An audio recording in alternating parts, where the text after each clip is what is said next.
Armada Book 1 Chapter 10 The Middle Galaxies Part 1. February 2059 near Planet Los Angeles. Andrew has unloaded all the TPs in a warehouse in Planet Los Angeles except those that were for Earth use. He deployed 12 of his ships to 12 target planets extending almost 1,050 MLY away. Andrew also deployed their supply ships, one close to the 4th ship and the other to the 8th ship. In a few days the Max installed the first pair of industrial TPs inside the warehouse in Planet Los Angeles. After a few hours the first Earthmover was transported. Then several backhoes and bulldozers. Danny's group was there to receive and move them out. Then Maria arrived to wait for her 20 container vans full of goodies. She has already set up a general merchandise store and warehouse complex and made the planet her base of warehousing operations. After a few days, Andrew sent his main armada close to the 10th planet while he beamed himself through the 12 ships, staying a few hours to oversee their progress. After his visit to the 12th ship he returned to his armada. He found Ellie and Tony in his bridge discussing a planet. Andrew greeted, "You guys look like you need a break." "Hi sir, the general here wants us to leave the planet below because it's too barren, no signs of life and no water above ground. This general believes an alternative planet is just over the horizon 10 LY away in another solar system. And this planet has air and water and most probably life. Why would we not abandon this planet, Ellie?" Andrew asked. "We have not even finished our general scans. We could be looking at large amounts of metals and deposits or even diamond. The planet has turned cold and our initial run shows its core to be less than 1,000 degrees, which is really cold. I believe the science officer should first recommend whether we leave or not. Not until then." "As you wish, General." "Tony, why don't you take your ship and 4 others to the 12th planet?" "Yes, General." He beamed himself back to his ship. "I thought I was in charge of all Earthside planet exploration as far as the network is concerned."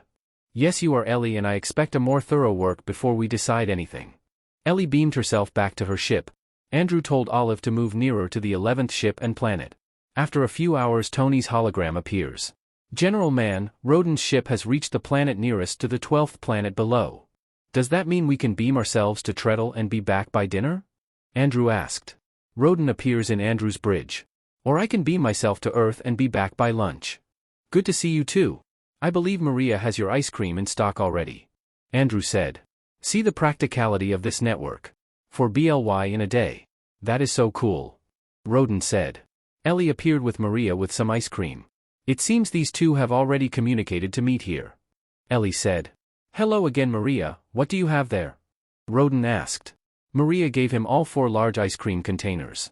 "It's not like you ran of ice cream already, Roden." Andrew said. "It's the symbolism, not the ice cream, Andrew. Look, I need to go back to work. Maria will take care of both of you." Ellie beamed herself back to her ship. "Vicky made me bring this to you." She handed him a pair of lunchboxes containing freshly grilled steak and spaghetti. "Let's all go to the mess hall. I'm hungry." At the mess hall, Roden immediately opened the containers as Maria got him some small bowls for his ice cream. She also got a fork and knife for Andrew. In a few minutes both men were quietly enjoying their food. Maria helped herself to some fruits in the kitchen. "So your wife intends to send your lunch every day from now on, right?" Maria asked. "I don't think so because she's sometimes on Earth recruiting people.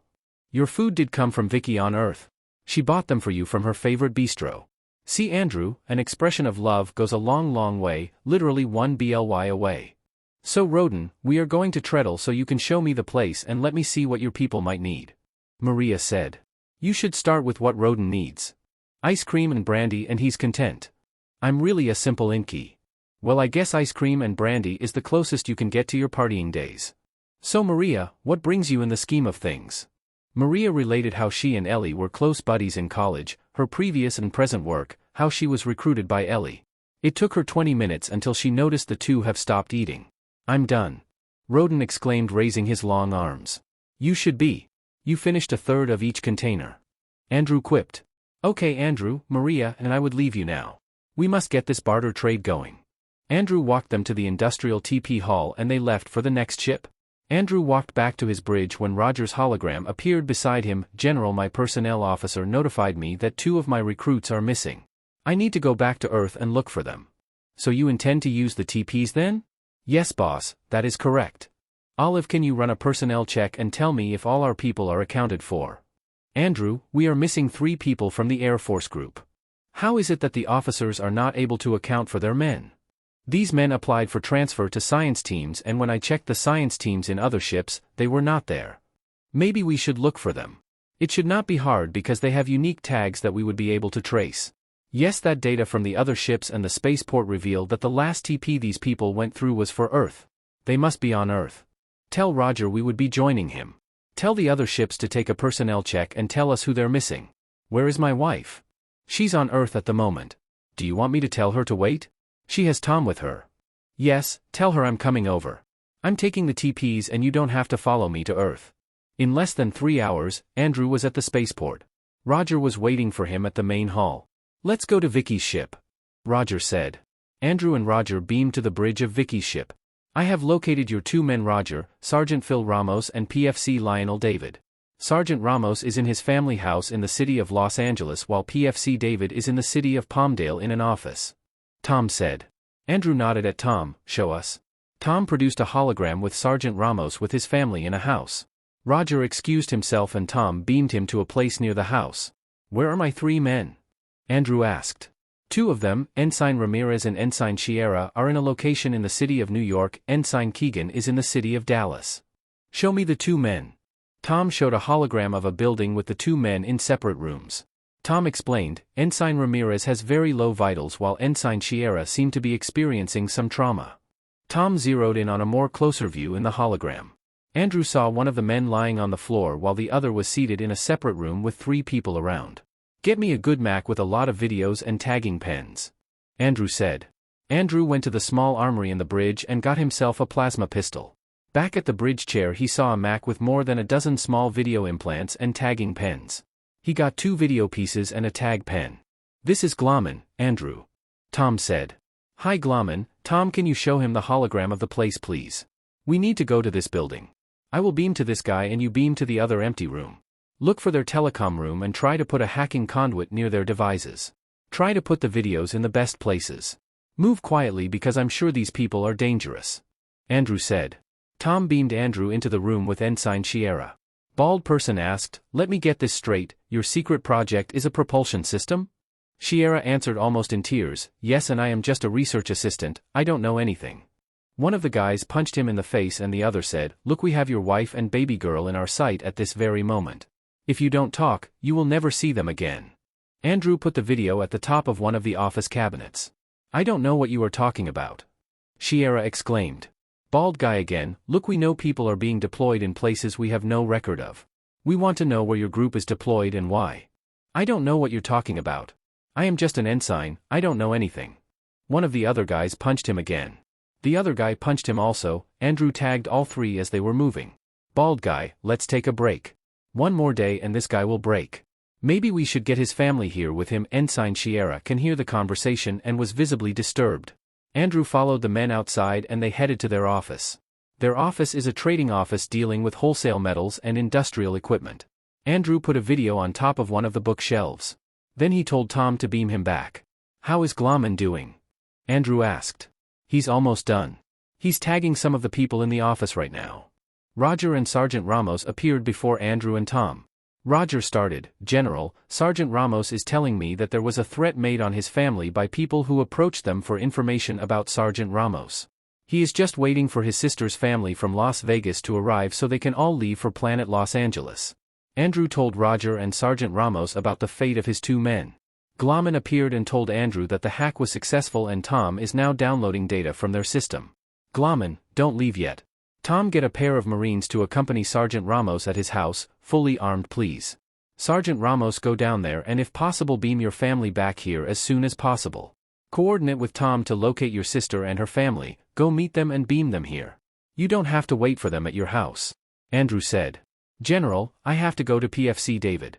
Tom please, Roger said and disappeared. How about our 3rd guy, Ensign Keegan? Show me where he is. Tom showed a more detailed view of Keegan in a room. It seems he is also being interviewed. His hands and feet were tied. Glomman, we need more videos. Get hold of a hacker and another infiltrator.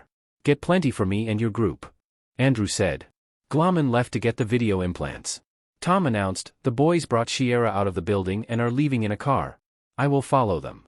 Prepare some more Macs for deployment to place the video implants and tag their accomplices. Look for Shearer's wife and kid and send a Marine detail, cloaked please, to tag and protect them. Beam them out ASAP. Roger got back. I need to get a pistol and a pair of Mac taggers. It seems my guy is in the same predicament as Ensign Sierra. Tom, I will meet the Macs at the armory and send a pair of Marines there too. Be careful, Roger. Tom, can you get the spaceport people officers here please? Andrew said. In a few minutes General Lakova, Colonel Max Marshall, Colonel Linda Bourne and Baina appeared in front of Andrew. Andrew apprised them of the situation and told them that the situation may be far-reaching. He ordered personnel count and trace. He told Tom to help them. How many GX teams do you have, Rudy? Andrew asked. I only have one at the moment available, GX-21. Tom, please tell them to come over. Glommen came back with 2 other Macs and they were loaded with equipment. Glommen gave some videos to Andrew. A minute later GX-21 appeared. They saluted Andrew and introduced themselves. I need you guys to monitor Ensign Sierra. I want to know who the people involved are and if Shearer's life is in danger, beam him out. I want one of your guys to accompany me to Ensign Keegan. Tom, if Ensign Ramirez is alone, beam him to the medics, Andrew said. Colonel James Miko will accompany you, sir. General Rene Cole said. Let's go, Colonel. Glommen, pick your targets well. They found Keegan bound to a post and almost passed out. Colonel Miko tapped him with a medical device that made him stronger. He now knows the guys are there beside him. Please protect my family, he whispered. Andrew put a video hidden in a corner beside a table. They got back to the ship and Andrew asked Tom to locate his family. I found them in a parking lot in a commercial building. Tom said. Send a tagger and beam them all up ASAP. If Keegan is alone, beam him to the medic hall, make sure nobody sees him leave. Andrew said. Andrew told Miko to join his team. Andrew spent the next few minutes monitoring the video feeds. Roger appeared. I got him out before anybody noticed. He was hogtied and it's a good thing nobody was there, otherwise I would have killed somebody. Nobody does this to my men. How about his family? Andrew asked. The Marines accompanied him to take them all out. Roger said. You know, as we increase the size of our personnel, the bad guys on Earth will notice it more and more and we have to do something to prevent this. Andrew noted. If we secure their families and provide them with a comm device for beam up, it may work. Roger said.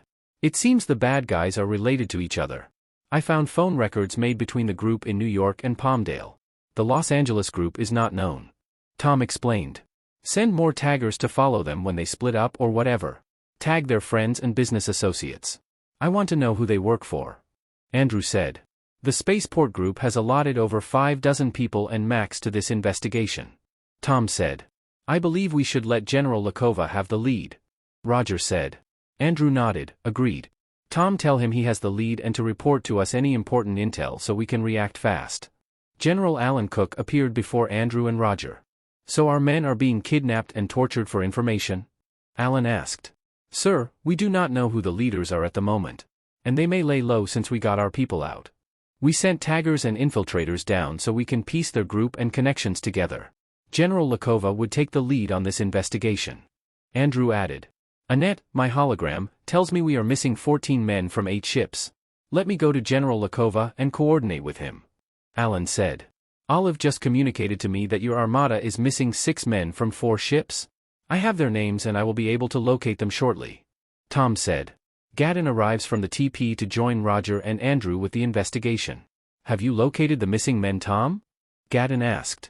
I have 2 in New York near the place we got the 2 guys Sierra and Ramirez were held. Tom said and showed them a hologram of the next building, and it seems they got wind of the disappearance of Ramirez and so they're in full alert. I recommend we beam down immediately, their captors may just kill them in their exit. Let's go. They found the 2 men in shackles sitting on a corner of an empty room blindfolded and full of bruises. Gaddon saw a camera and destroyed it. Tom beamed all of them back.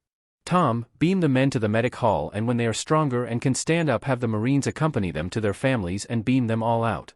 Send some Mac infiltrators and taggers to the place. Andrew said. Tom announced, I found the 4 men. 2 of them are held up in a warehouse with several men inside with them. 2 of our men are outside in what looks like an attempt to rescue the men inside. Tom beamed the 2 men outside the warehouse here, I want to talk to them. Send taggers and infiltrators to the warehouse. Tell them to be very careful. Andrew said. 2 of the men appears in front of Andrew. They saluted and introduced themselves. So Ensign Perry, what were you planning to do again? Andrew asked. Sir, we were waiting for the people to leave and we will get our men out. Perry said. And why did you not report this to us? Roger asked. Perry answered, there was credible threats to their families and ours as well. We secured our families first, then their families. Now we want to get them out. Where are all the families now? Gadden asked. They are all inside a safe house with some of our armed relatives. What can we do to help? Andrew asked. We need to beam the family members out. Perry said. Tell Tom where they are and you two beam there with 4 Marines and beam yourselves and your families back here. Roger said. Yes sir, but how about the 2 inside the warehouse? Perry asked. We'll take care of them. Go to the armory and get some gear and get the Marines. Andrew said. The 2 walked out for the armory while telling Tom where their families were. The vital signs of the 2 are at very dangerous levels. Please permit me to beam them out to the medic hall now. Tom said. Yes. Roger, Gadden, let's meet them at the medic hall. Tom, send out the taggers and infiltrators. Tell them to be extra careful. A quick in and out. At the medic hall the 2 men were stronger now and were glad to see their commander. Ensign Copeland saluted, barely able to lift his right hand. Thank you for saving us, General. We were kidnapped 4 days ago and we realized some of our captors are ex-military and they were working for some business interests. They could not have known how we operate, otherwise they would not have kidnapped us for information. Gadden explained to them that Ensign Perry have taken the families to a safe house and will be beamed shortly. The 2 men were visibly glad.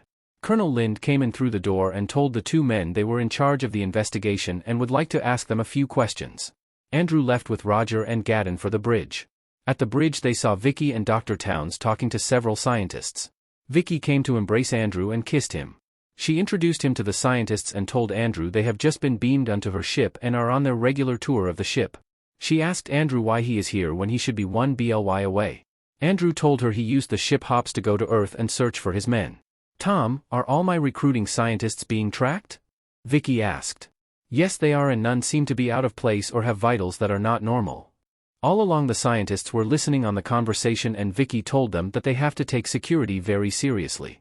Just then Tom noticed one of the scientist vital signs suddenly went abnormal and the scientist seemed to be having extreme palpitations. Tom exclaimed, Vicky, Dr. Ramin suddenly went abnormal. He showed a hologram of the building where the doctor was in and zooming in they saw him sitting on a chair with his hands tied behind his back. 3 people are in the room and are interrogating him. Beam the 3 of us down there cloaked. We'll tag the bad guys and see what's up. Send some Max and infiltrators into the other rooms. Andrew said. In the room, Andrew saw Dr. Ramin was heavily perspiring and intermittently shaking in fear. One of the bad guys asked him, surely you cannot imagine getting out of here alive unless you give us the information we need. I have no idea what you are asking me about. My work is with chemicals and chemistry. I am not involved in anything you are asking me about. Ramin said, shaking in fear.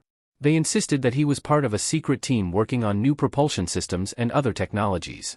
They said they are willing to pay all their spies very well and for information regarding the new technologies connected with the new propulsion systems and the fusion systems. Ramin obviously does not understand what they were talking about and almost crying said he does not want to spy or get paid for spying for any technology. Andrew have finished putting a video on one of the corner, tagging them and requested Tom for a beam out. They realized the other rooms and the other bad guys have already been tagged and the Max have returned. Tom reported, General Lakova has identified all of the bad guys in New York. He sent GX-21 to talk to one of the bad guys in his home. The bad guys are leaving the room. Can you beam Dr. Ramin out already? Vicky asked. Andrew, would you like me to beam Dr. Ramin out? Tom asked. Make sure they do not see. Beam him to the medic hall. Andrew, we need to secure Dr. Ramin's family in the US. I will talk to Dr. Ramin at the medic hall. Dr. Towns, can you accompany our new scientists to Planet Los Angeles, please? She explained to the scientists that their work must be secured and their families must be secured, and once they come from the planet that would be their first priority. Vicky said. Can you send a team of Marines? And have them introduce themselves as security for the family and wait for Dr. Ramin. Andrew said. Tom, can you tell all the scientists to abort their recruiting activities and make sure they secure their families first? Vicky said. Once the scientists are with their families, send 2 Marines to each of these families and make sure they are secured until they are all beamed out. Andrew added. I guess my recruiting days are up. Tom, once all the scientists and their families are all in, I want to go to Planet Los Angeles. Yes, Vicky. Andrew, do you want to go to Planet Los Angeles? Vicky asked. Sure, boss. Roger, Gadden, return to your ships but monitor this case very closely. Andrew spent the next few days in Planet Los Angeles visiting the manufacturing facilities and talking to Tim and his teams about the HOPS project. After a few days, Gadden appeared and told Andrew that the line to the Mac Galaxies have connected to the 10th ship. They promptly left for the 10th ship to meet the Mac teams and Ambassador Gilkin. When they reached the Mac ship from the 10th ship, they found the ship was in a state of celebration. The human crew of several ships were among the celebration participants. They just met with Gilkin and congratulated him and his team of ships. They partied for a few hours and promptly left for their ship with Ambassador Gilkin. When Andrew got to the bridge of his ship, Ellie, Eric and Tony were there talking about a planet near the 11th ship. We were discussing several galaxies and the report of the probes we sent to the possible HOP planets. It turned out several planets in some of the galaxies are inhabited by different species. The report from the Mac ships also confirmed some planets of some of the galaxies along their HOP lines are inhabited as well. Tom said. Ambassador Gilkin noted, there are thousands of galaxies along our HOP lines, it is not logical to think they have no inhabitants. I guess we have to decide how to deal with them. At that moment Roden appeared with Maria. Maria went straight to Ellie and embraced her. Roden greeted, "Hi guys, I heard you were having a party without me. Ambassador Gilkin, I am here to congratulate you and your ships for this historic occasion on behalf of my people." Ambassador Gilkin smiled and, "Yes Roden, I too congratulate you and your people for this project that will affect our peoples for thousands of years." "Roden, I like the way you said it. But you and I only had ice cream and no fancy congratulations," Andrew said. Maria and Ellie laughed. Roden noted, "As I said Andrew, it's the symbolism of the ice cream that matters. It so happens I enjoy them so much as well." Fine, Ambassador Gilkin and the team were just discussing the life forms in the thousands of galaxies within our sphere. Ultimately we would have to deal with them one way or another. Andrew said. "I guess you're right. We can always just look at them for a few years then plan a more appropriate response to each life form." Roden said. Tony added, "That was what I recommend we do. We really don't have to deal with them unless they have interstellar travel capability. All the planets I saw did not have this capability. Some of them were able to send probes out to several planets around them but no life form. Pretty much like Earth before the Macs came in. And we absolutely must not deal with their local issues and problems." Eric said. Gadden countered, "Unless they have Macs involved. Like this planet we encountered near our 8th HOP ship. The ship commander sent out probes around the planet to see what's up. I will get his full report tomorrow. What is surprising is that the planet we were just discussing before you guys came in was this planet with humans as inhabitants," Ellie said. Andrew was visibly piqued. "Now that's different. And did you send probes as well?"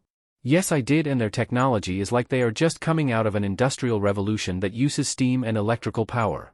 There are 5 nations and they are in a feudal state of relations. Not war but constant war posturing," Ellie said. "They're humans all right," Andrew noted. "This planet is really very interesting because of the humans involved. How did they get here? Did they come from Earth?" Tony asked. Eric added, "And they are also a mixed race. There are whites, blacks, brown, Asians. Each of the nations is defined by color except for the biggest one." Andrew laughed, "A racist planet. Pretty much like Earth. It would not be surprising if their religion separates them as well. They must also have smart people there." Ellie commented. "Do you plan to kidnap some of them, Ellie?" Roden asked with a smile. Ellie nodded, "That would be a good start. The Macs have information on this planet and it was a quick one. They compared it to Earth and they realized they have 2 primitive mindsets. So they did not even bother to study them," Gadden said. "But they are of interest to us because they're humans. Ellie, get some of their smart people from each of the nations and beam them over. But choose them well. I don't want to deal with a nutcase. Take your time and don't get too excited. Let's talk before you beam them in," Andrew said. "I will send some infiltrators and taggers in," Ellie said. Gadden explained, "There are several planets that have interstellar travel capabilities along our HOP lines. 2 planets stand out. We have not contacted them because there was no valid purpose to do so. I'm sure we would find a lot of these in our backyard. I may even find a planet of Inkies," Roden said. Gilkin added, "Just further away from the Mac galaxies are several galaxies that have localized interstellar travel capabilities, not going too far and not as fast as we have. I guess as we develop these HOP lines into an extensive network we would run into many of this type of situations. We may have to come out and agree on a standard response etiquette applicable for the 3 of us," Andrew said. "Good, I will have my people come out to team with humans and Macs to come out with a recommendation for us 3. Roden said. "That's a good start. I would prefer general terms and not too specific so we have some leeway to play around. My only concern really is equality and respect for life. Andrew said. Now we're dealing with the fate of several galaxies. I would suggest extreme non-interventionist direction. Tony said. We have to make sure they do not pose a security risk for us three. Roger countered. We have to protect our technology, especially our armaments, from unwarranted transfer to other species. Ellie said. I believe I understand how you all would stand, so I will directly involve myself to the task with the team Roden would come out with. Gilkin said. Let me just talk to Maria before I bid you guys farewell. Maria and Roden talked about the items the Inkeys wanted, and they talked of very large volumes. Okay guys, I believe I have to go already. Ambassador Gilkin will be contacted by the team. Andrew, Roger, Tony, Ellie, Gadden, Ambassador Gilkin, Maria, thank you, and I will see you all again. Roden said and beamed out. I would have to go to planet Los Angeles. I will see you all again. Maria said and beamed off also. GX-1 went to Andrew's ship to monitor the human planet. Ambassador Gilkin left for the Mac ship.